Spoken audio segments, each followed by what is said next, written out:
Our final story for the day. Um,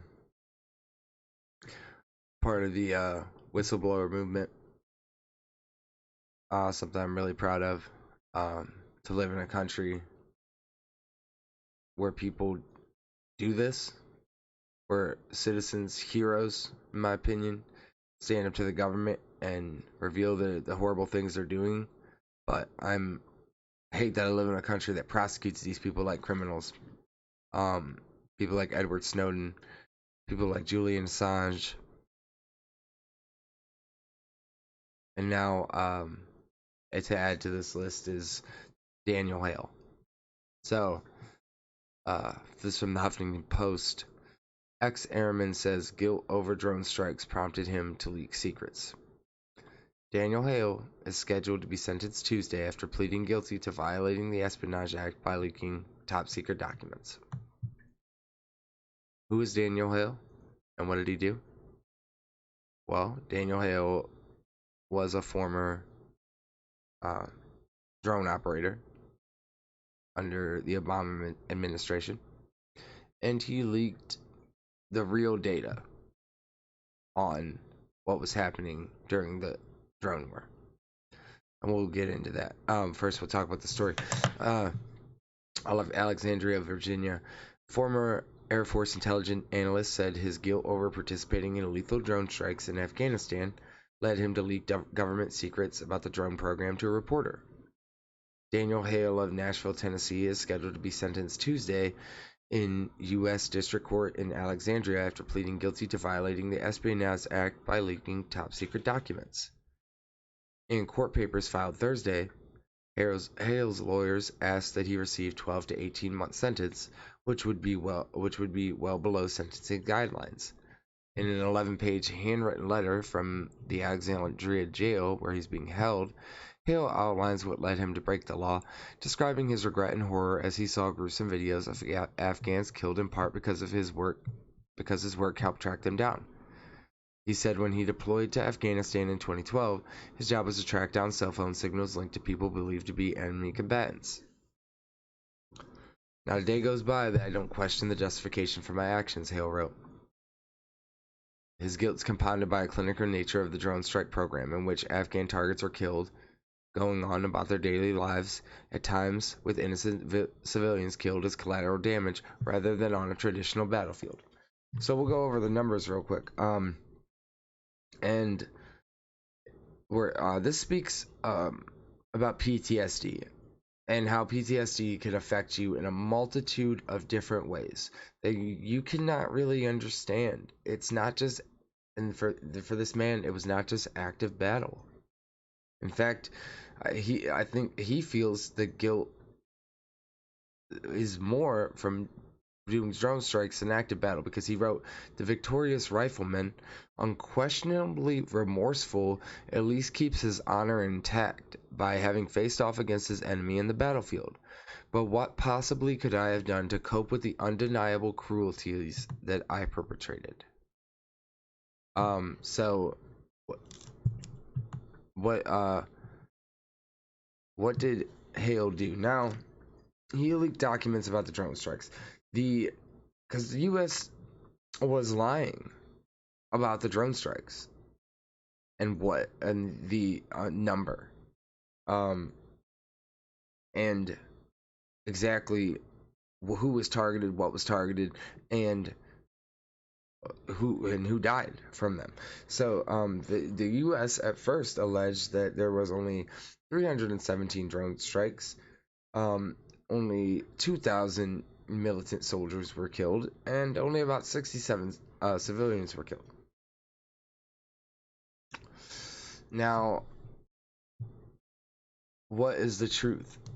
Now, if this was the case, why would he have such remorse? Why would he feel so shattered? His spirit was so shattered because it's not the truth. These are lies. These are bold-faced lies. So Hale leaked the documents after he left the Air Force and had taken a civilian job with a contractor. what is the truth of the matter? The truth is that over 100,000 people were killed in drone strikes. Thousands of civilians, tens of thousands of civilians, hundreds of children. We've killed American citizens with no due process with drone strikes. They are, in my opinion, the most immoral thing our government has done, besides maybe the NSA spying. But at least the NSA spying didn't kill a bunch of Americans. And the drone strikes killed a bunch of people all over the world. A lot of these were civilians. The last person got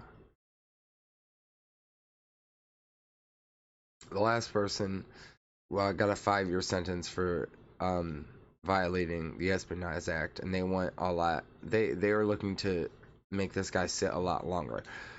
And they say that even though they had the potential to cause serious damage, even though they didn't, they're not. That has no bearing on the amount of deaths, the amount of people that we killed during drone strikes does not have bearing on our national security. It doesn't.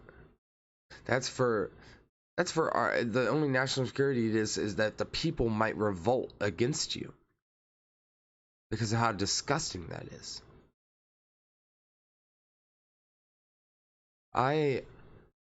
In my eyes, Daniel Hale is a hero.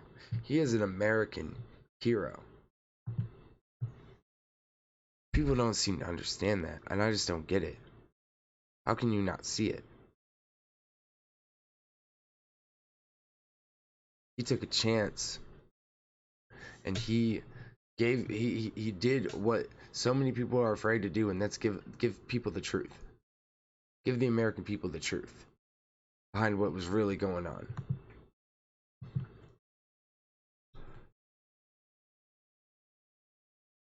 Julian Assange, Edward Snowden, Daniel Hale. These people are, and other whistleblowers, Chelsea Manning. You know, there's so many that have really put their lives on the line for the American people. That's what heroism is. That's what true self-sacrifice is. Because if you go against the government in that way, you might just end up like Jeffrey Epstein. Putting a lot on the line in those moments. Daniel Hale, he sacrificed his freedom, his life, his livelihood, his family, everything. He put it all on the line just so the American people could get a shred of the truth. Maybe he did it because he felt guilty. Maybe he did, as he should feel guilty, because what he did was wrong. But it goes back to the doctrine of the military, as we were talking about before. And obviously, the spell he was under, the hypnosis it broke, and he suffered for it. He suffered really, obviously, I think he suffered really, really bad PTSD. Can't be certain, but I can only be sure. I can only imagine what this guy went through in his own head. the war he fought in his own head. I'm glad that he had a change of heart and he came through and he told the American people the truth and released information on one of the worst, most egregious programs. And it's so hands off. It's so distant. There's so little accountability in it,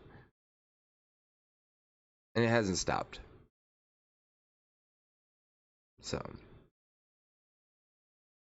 I don't think Daniel Hale should go to prison at all. But I hope his sentence is very, very light, and then he can just move on with his life. But honestly, this man should be touted as a hero in the streets. And people need to be a lot more pissed off about this than they are.